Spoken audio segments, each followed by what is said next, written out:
ये शाम न विद्या न तपो न दानम ज्ञानम न शीलम न गुणो न धर्मा ते मृत्युलोके भुवि भारभूता मनुष्य रूपेण मृगा चरन्ति। तो यहाँ पर जो हमारे, अगर हम अपने ऋग्वेद की बात को देखें तो यहाँ पर एक बड़ी सुंदर बात कही है, जो बड़ी सुंदर मुझे श्रवण करने में भी लगती है और बड़ा सुंदर इसका भाव है। तो यदि अगर हम इसकी बात करें, लेके बैठ जाइएगा। तो यहाँ पर अगर हम बात करें, कोई बात नहीं, आप जिसने अर्पण कर दिया भैया तो कोई बात नहीं, जो अर्पण कर दिया तो कर दिया, रख दीजिए। और बोले बांके बिहारी लाल की, सतगुरुदेव भगवान की। तो यहाँ पर कहा है ये शाम न विद्या न तपो न दानम ज्ञानम न शीलम न गुणो न धर्म। अर्थात कि यहाँ पर कहा है ये शाम न विद्या न तपो न दानम, जिसके पास ना तो विद्या है, तपो न दानम, ना तप है, और जो दान भी नहीं करता, सदैव धन को समेट करके रखता है, अपनी लक्ष्मी को स्वयं दबा करके रखता है, जोड़ करके रखता है। जो शील बुद्धि वाला व्यक्ति होता है, जो सोचता है कि ये लक्ष्मी सदैव मेरे पास रहेगी, कभी खर्च ना करो। तो यहाँ पर इसी विषय में हमारे शास्त्र भी कहते हैं विघाम न विद्या न तपो न दानम ज्ञानम न शीलम न गुणो न धर्म।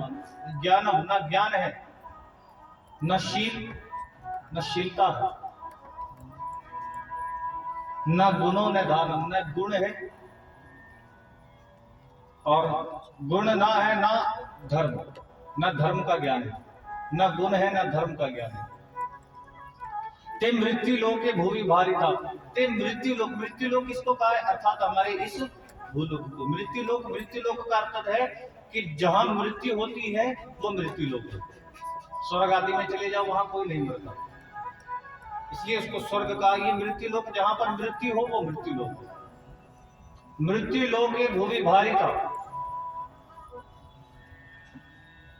मनुष्य रूपेण मृगा चरितम। मनुष्य रूपेण, कि ये वो मृत्यु लोक का ये मनुष्य ही है। मृगा चरितम, मृगा चरित, चरित अर्थात मृगा किसी का, मृग, मृग कहते हैं हिरण। संस्कृत में अगर देखें तो मृग का अर्थ होता है हिरण, और चरितम अर्थात कि हिरण जैसे घास चरता रहता है सदैव। हम अगर जिसके पास ना तप है, ना ज्ञान है, ना दान करता है, और जो शील बुद्धि वाला व्यक्ति है, तो ही वो एक हिरण के समान है जो सदैव उस घास को चरता रहता है, कि जिसका इस भूलोक पे आने का समझ लेना कि कोई अर्थ नहीं है।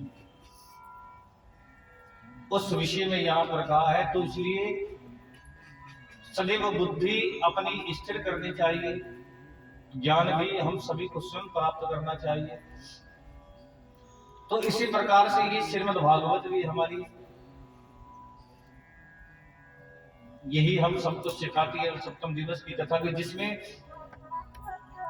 पीछे अभी मैंने आपको बताया था कि पीछे बोलने वाले लोग, और मैं तो जरूर ये कहता हूं कि भैया लोग तो बोलते हैं तो बोलने दो, लोग चाहे कुछ भी बोलते रहे, उससे कोई फर्क नहीं पड़ना चाहिए। और अच्छी बात है, जब लोग बोलते हैं ना, जब कहते हैं, तो समझ लेना तुम्हारी भक्ति प्रबल होती जा रही है। तुम्हारे लोग जब बुराइयां करने लगे, जब कहने लगे, तो उससे ना फर्क पड़े तो ही अच्छा। और कहते हैं भैया बहुत से लोग तो पागल है, पागल पागल तक बोल देते हैं, है ना, ये तो पागल है, इनमें तो कोई ज्ञान नहीं है, ये नहीं है, वो नहीं है। 70 प्रकार की यदि कोई व्यक्ति बोलता है, हम तो कहते हैं भैया हमें जो पागल कहे उनमें भरे खुशियों के लक्ष्य है, हमें तो पागल ही रहने दो, हम तो पागल ही अच्छे। इससे बड़ा पागल होना और उससे बड़ी बात क्या है ना। अगर ऐसा तो हम कहें भगवान सबको ऐसा पागल बने, और ये प्रार्थना तो सदैव भगवान से करनी चाहिए। बोले बांके बिहारी लाल। अब पीछे पीछे तो सब द्वारिकावासी बोल रहे हैं, लेकिन किसी की इतनी सामर्थ्य नहीं है कि भगवान द्वारिकाधीश के सामने खड़ा होकर के कह सके। भगवान भोजन कर रहे थे रुक्मणी जी के द्वारा। रुक्मणी जी को जब पता चला तो रुक्मणी ने हाथ जोड़ करके भगवान से कहा कि हे प्रभु, एक बात कहना चाहती हूँ, पूरी द्वारिका चर्चा कर रही है इस बात की, पूरी प्रजा कह रही है कि आपने प्रसेनजीत को मार करके मणि को छीन लिया।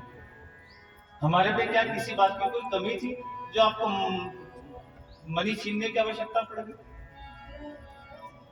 भगवान ने कहा कि मैंने किस प्रसेन को मार करके मणि को छीना, लेकिन पूरी प्रजा तो इस बात को कह रही है, अरे देवी मैं तो किसी प्रसेन को जानता भी नहीं और लोग कह रहे हैं मैंने मणि को छीन लिया, व्यर्थ का कलंक मुझ पर क्यों लगा?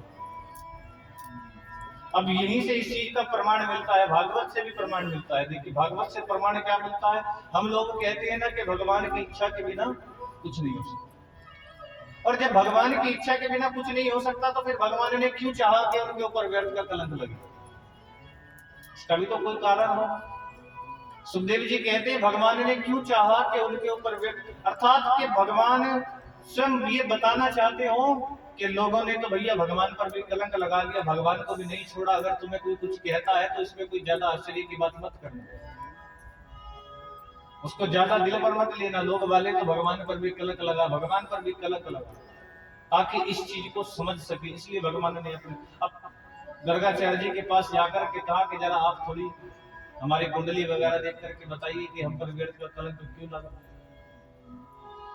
हो सकता है कि गोविंद आपने चौथ वाला चंद्रमा देख लिया होगा, कहते हैं उसको देखने से भी व्यर्थ का कलंक लग जाता है। भगवान ने कहा कि चलो आज इस कलंक को ही मिटाते हैं। तो उस कलंक को मिटाने के लिए भगवान कुछ सेना की टुकड़ी को लिया, अक्रूर जी को साथ में लेकर के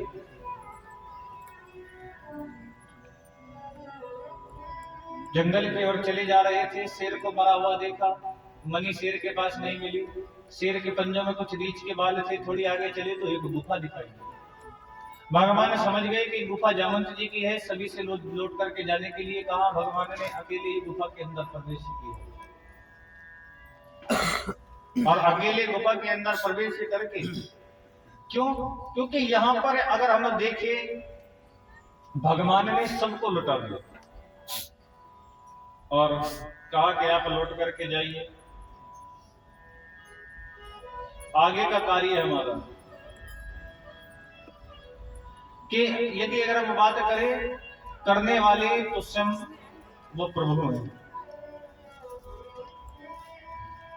केवल कभी क्या होता है कि माध्यम ना जाने किसको बना दे, किस पर ना जाने किस पर वो दया निधि रीझ जाए और किसको माध्यम बनाए।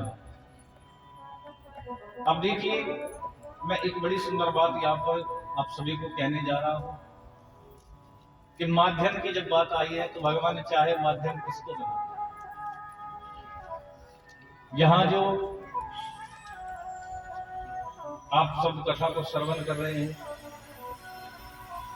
और श्रीमद् भागवत का ये धर्म रूपी प्रचार का बेड़ा,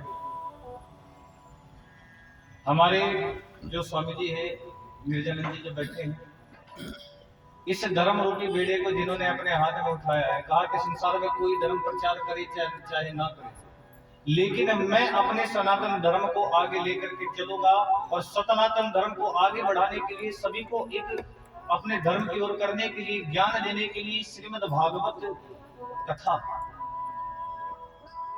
का एक आश्रय लेकर के इतना सुंदर बीड़ा उठाया है।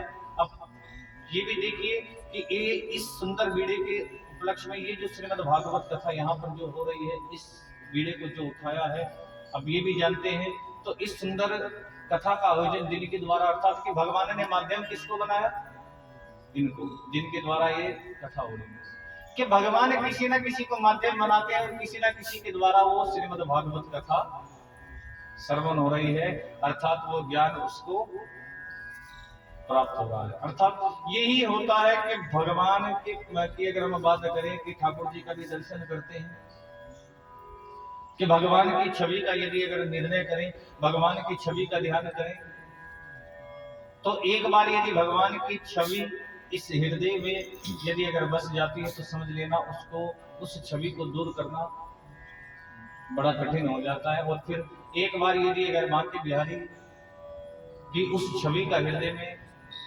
वो छवि छा जाती है तो फिर और कुछ अच्छा नहीं लगता।